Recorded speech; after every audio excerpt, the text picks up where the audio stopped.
It is a strange question that I'm going to ask you just because of your position. It's the question that we ask everybody who comes in on this segment specifically. This segment is called Reimagine the Kingdom. And it is supposed to be an opportunity for the guest to reflect on the Lesotho that they would like to see going forward. So my previous question was actually a setup to this question that I'm going to ask you. Can you reimagine the kingdom, and what would you like to see the kingdom look like? Let me respond to this indirectly. Okay. I'm sure you all remember that the title of the Reforms Dialogue was The Lesotho We Want. Right.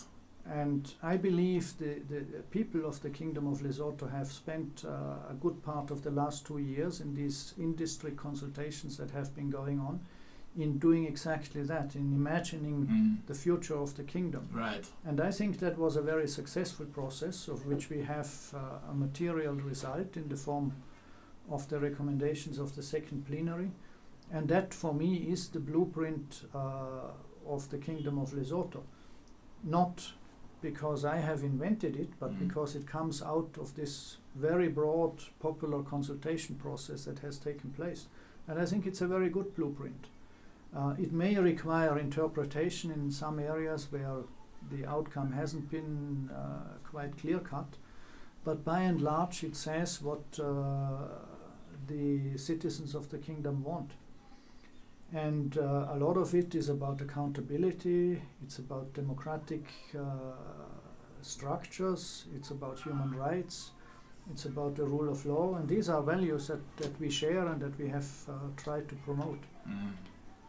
I believe also that, and not I believe, I have seen it, that beyond the political squabbles that we have all experienced over the last couple of years, there is a strong sense of identity, which I have experienced particularly during the Moshweshwe walk earlier this year. Right. It was just before the lockdown hit. You've done it every year since you've been here?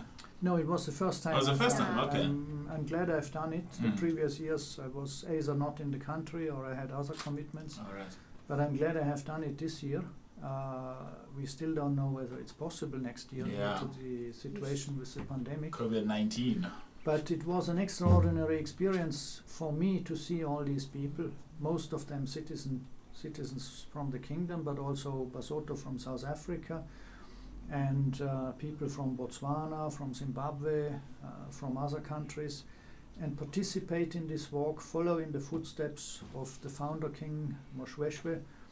And I felt a very strong sense of national identity, which I think is the foundation of every country. There has to be a sense that you belong to something, that you belong together, and that I feel is very, very strong. Irrespective of sometimes desperate comments that you hear, in particular from young people who are struggling to find employment, about the economic future of the country. As we all know, many seek a better future across the border, and of course this has a long tradition. Since long, citizens of the Kingdom of Lesotho have sought work in South Africa, and there is nothing wrong with that in principle. We, of course, believe in open borders, in good relations with our neighbors, in integration. But at the same time, I think it is equally important, and it's something which is there, that the citizens of this country believe in the kingdom, believe in their society, and have this sense of identity, which I have seen. On this, you can build a future. We know that the socio-economic situation is difficult in the kingdom. It is partly difficult because political instability has created a subdued economic dynamic. We hope that through successful reforms the problem of political instability can be addressed, that future government will be more stable, will work on more sound and stable foundations, and I'm convinced that this will also improve the economic situations, because you have we believe a very reasonable, well thought through national strategic development plan, You are in the second version of it. NSDP I understand it is supposed to run out next year. Yeah, we're halfway through. And quite frankly, I'm convinced that many of the very reasonable and sound recommendations of the NSDP2 will be carried over into an NSDP3 because they haven't yet been implemented, but they are still entirely valid. Perhaps, if I may, I have mentioned integration.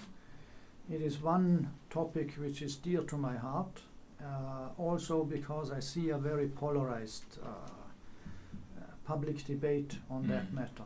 Between one side saying Lesotho should become the 10th province of South Africa, and the other side saying South Africa has to give us back the better part of the Free State because it was stolen from us 150 years ago. Both of these are extreme positions which, in my view, have little chance of being materialized. And quite frankly, I don't think that Lesotho should give up its sovereignty. I come from a small country right in the middle of Europe, and what I would like to do in these coming months that I'm still here is stimulate a debate on what integration means, and in particular making the public in Lesotho understand that integration does not mean giving up your sovereignty. Right. We have 27 countries which are integrated into a union which also internally has different levels of integration. Some countries have the euro, others don't share the common currency. Some countries have opened the borders under the Schengen Treaty, but not all of them, and even a few countries which are not part of the European Union are part of the Schengen Treaty. But none of these countries have given up their sovereignty.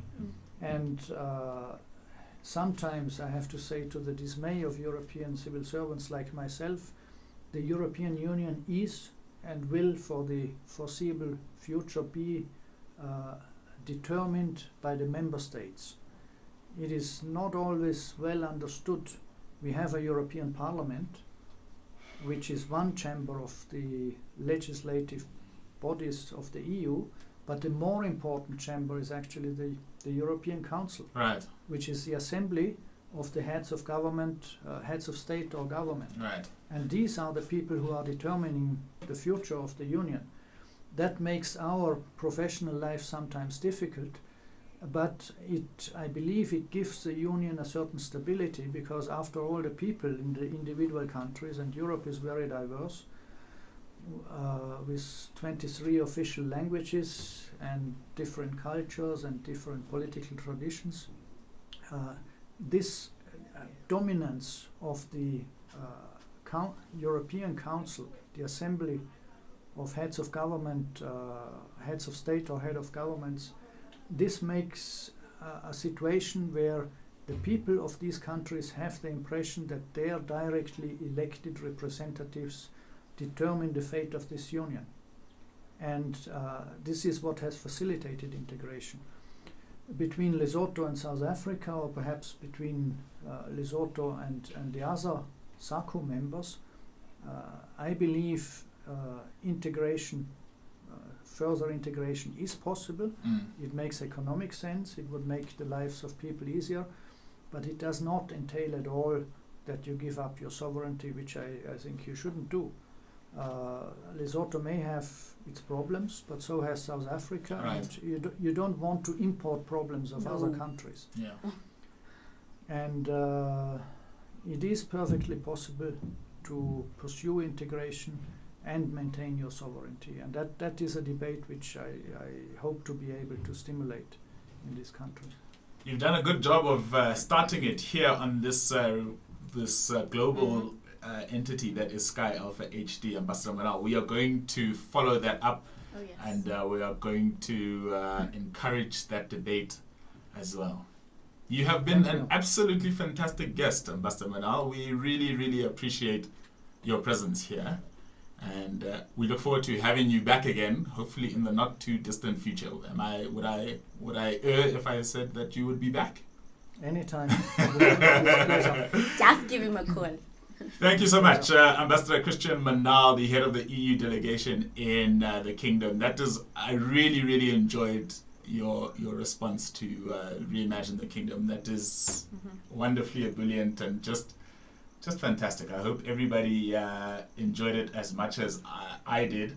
And I hope everybody enjoyed his responses, all of his responses as much as I did. I really enjoyed having it. Thursdays are the best days, I think. They are. Yeah, I feel intelligent by association. Just by now. by chatting. So. Yeah. Ladies and gentlemen, Ambassador Christian Manahl, thank you so much, Ambassador, once again, and enjoy the rest of your stay in our wonderful kingdom. Yes. And enjoy your hiking, which will hopefully remind you of back home in Austria. Of course. Thank you very much. And once again, happy Independence Day. Thank you so much.